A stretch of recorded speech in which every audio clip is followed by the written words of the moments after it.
Ya Nur,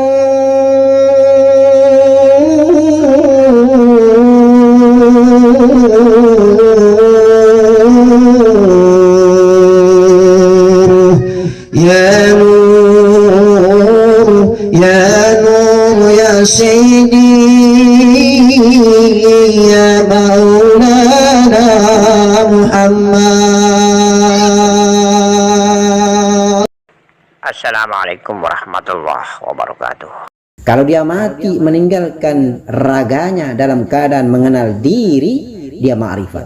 Tapi kalau dia tidak mengenal diri, na'udzubillah summa na'udzubillah min dzalik, dia mati dalam keadaan kafir. Allahu akbar walillahil hamd. Oleh karena itu, jangan kita Islam hanya di jasmani, mari kita Islamkan juga jiwa kita. Jangan kita Islam saja ketika kita sholat rajin 5 waktu dengan indera lahir, dengan ucapan zahir. Insya Allah Islamkan juga nafasmu yang keluar dan masuk itu. Sebab hakiki daripada diri ini hanya ada 2. Yang satu benda mati bernama raga, yang hidup itulah diri kita bernama jiwa atau an-nafs. Jiwa dan benda mati inilah yang menjadi hamba, yang menjalankan perintah dan menjauhi larangan, yang beribadah, mengerjakan secara syariat dikatakan mendapatkan amal atau dosa atau pahala. Insya Allah masuk di surga atau neraka. Sementara yang hakiki kita belajar adalah bahwa kisah kembali jalan pulang menuju ke tempat asalnya. Insya Allah itulah jiwa. Raga ini hanyalah rumah tempat menghuninya jiwa. Jiwa kalau sudah diibadahi, sudah membuat jiwa ini kemarin tidur lelap, tidak pernah ingat Allah menjadi ingat Allah, tidak pernah mencintai Allah menjadi mencintai Allah. Alhamdulillah wa syukrillah. Di mana kendaraan tidak mencintai menjadi mencintai, alat dan sarana apa yang dipakai sehingga tidak sadar menjadi sadar mencintai, itulah zikrullah. Ala bi dzikrillahi tatma'innul qulub. Jiwa kembali ke tempat asalnya di Nur Muhammad, di ladang hati. Kemudian di ladang hati dia naik ke atas menuju ke negeri zat Allah. Nur Muhammad membawa jiwa bernama nyawa ini sama-sama tenggelam di Nurul Izzati, maka itu sempurnalah ma'rifat karena kembali bernama innalillahi wa inna ilaihi raji'un. Mati husnul khatimah. Insya Allah kembali ke negeri hampa, nurun ala nurin. Nur Muhammad ketemu Nurul Izzati, cahaya di atas cahaya. Allahu akbar walillahil hamd.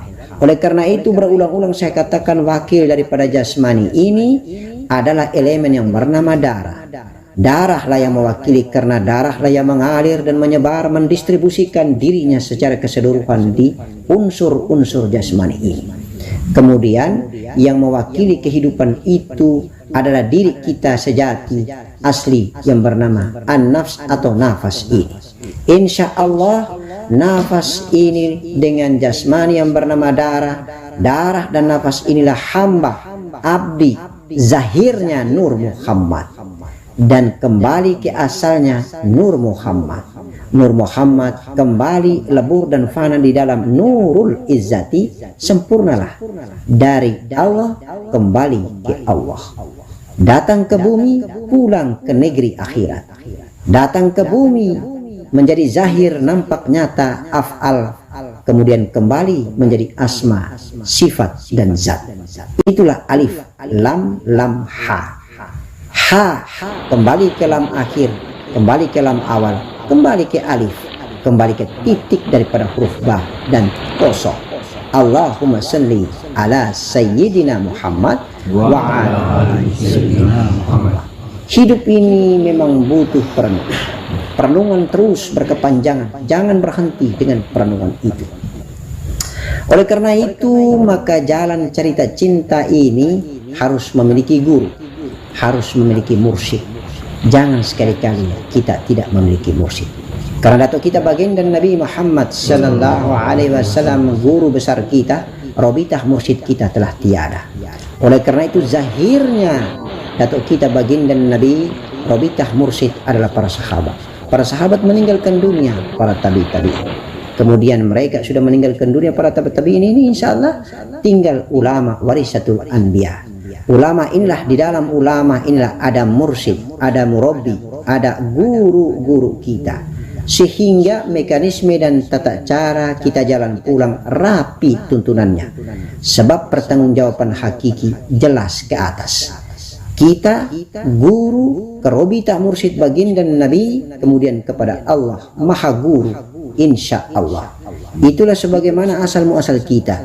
Kita zahir sebagai hamba, kemudian jiwa sebagai hamba, kembali ke diri sejati Nur Muhammad, kembali kepada yang menciptakan kita dan kita sembah sebagai Nurul Izzati, Nurul Zat, Allah sebagai zat yang menzahirkan sifatnya, yang menzahirkan af'al, perbuatan atau makhluk jasmani dan jiwa. Insya Allah. Sebenarnya lingkaran perjalanan kita mengenal diri ini hanya sekitar itu. Tetapi kita terlampau jauh membahas dan berdiskusi, kita terlampau jauh membacakan kitab, menganalisa dan mengkaji.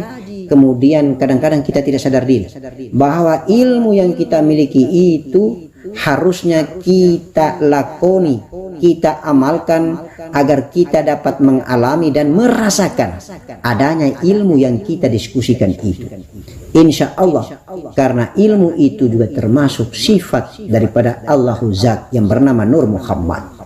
Oleh karena itu kita harus buktikan kita tenggelam di dalam ilmu, kita mencapai ilmu, mendapatkannya dengan mengalami dan merasakan. Kendaraan terbaik kita untuk menuju ke tempat itu adalah zikrullah. Mengapa kita tidak manfaatkan? Kita terlalu berleha-leha karena kita lupa sesungguhnya keakuan, ketekaburan, kesombongan ketika berdiskusi ilmu ma'rifat. Insya Allah kita lupa bahwa itu adalah godaan, ujian buat kita. Lalu kita lupa berjalan, bermi'raj, melakoni, mengalami dan merasakannya dengan cara mempraktikkan tafakur ilallah, beribadah, melaksanakan sholat kepada Allah Subhanahu wa Ta'ala. Tetapi justru kita terlena dengan berdiskusi, berbicara, lalu ada rasa unsur riya muncul dari dalam diri bahwa kita hebat dalam berbicara ma'rifat billah. Kemudian ketika orang dikonsumsi ilmu ini mendengar, mereka percaya dan yakin bahwa Anda yang berbicara ma'rifat ini luar biasa, ilmu Anda sudah tinggi. Apakah Anda sudah bermakrifat kepada Allah? Apakah Anda sudah jalan dan bermi'raj? Apakah Anda sudah bertemu datuk baginda Nabi? Apakah Anda sudah bertemu para kekasih Allah? Apakah Anda sudah membuktikan bahwa di negeri akhirat itu adalah negeri yang ada-adanya? Adalah negeri yang betul-betul nyata adanya? Apakah jenis dan luasnya negeri daripada akhirat itu? Di mana bagaimana caranya kita jalan pulang? Pertanyaan-pertanyaan demi pertanyaan ini adalah merupakan perenungan yang panjang bagi orang yang berbicara ma'rifat billah. Hati-hati ketika kita berbicara, jangan sampai kita terjebak dalam alunan bicara. Sekarang banyak sekali tujuan dan niat orang berbicara ma'rifat. Pertama, agar dia diakui bahwa dia berilmu. Yang kedua, hanya sebagai komersialisasi, agar mendapatkan kepercayaan, kemudian diberikan harta, pangkat, jabatan, dan kedudukan. Kemuliaan di depan manusia, tetapi dia tidak mendapatkan kemuliaan di hadapan Allah. Orang yang berbicara makrifat harus dia buktikan dengan mengalami, berjalan, dan merasakan. Oleh karena itu, mendapatkanlah mursyid sebagai guru, sehingga menjadi kekal zahir dan kekal batin untuk menuntun, membimbing, sebagaimana gantinya engkau memiliki Nabi, baginda Nabi Muhammad sallallahu alaihi wasallam. Karena sesungguhnya datuk kita baginda Nabi sudah tiada. Oleh karena itu, maka apabila kita ingin diakui sebagai umatnya, bergurulah, bermursyidlah, bersanadkan baginda Nabi Muhammad sallallahu alaihi wasallam.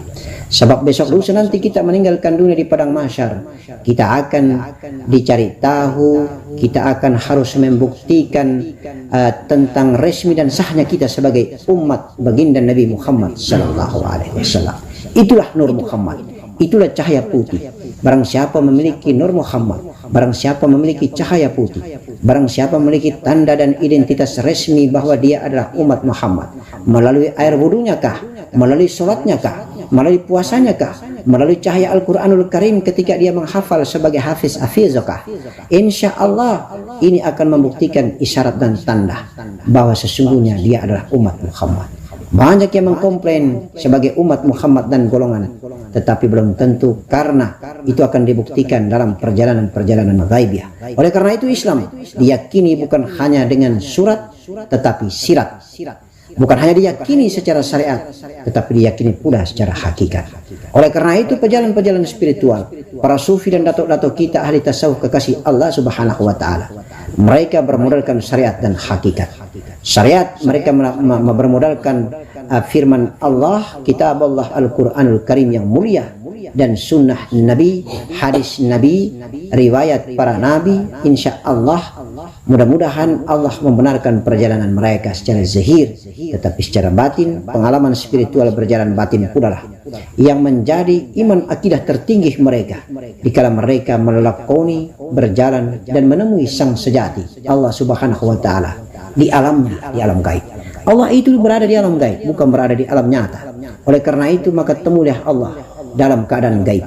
Itulah as-salatu mi'rajul mu'min. Salat itu mi'rajnya orang-orang mukmin. Jasadnya berada di bumi mengucapkan lisan takbir, tetapi jiwanya berkelana bermi'raj bertemu Allah Subhanahu wa taala melalui akidah yakin, melalui akidah rasa di negeri Nur Muhammad, di ladang hati. Itulah hati orang mukmin itu, Baitullah. Bertemulah dengan Allah di hatimu, melihatlah Allah dengan rasamu.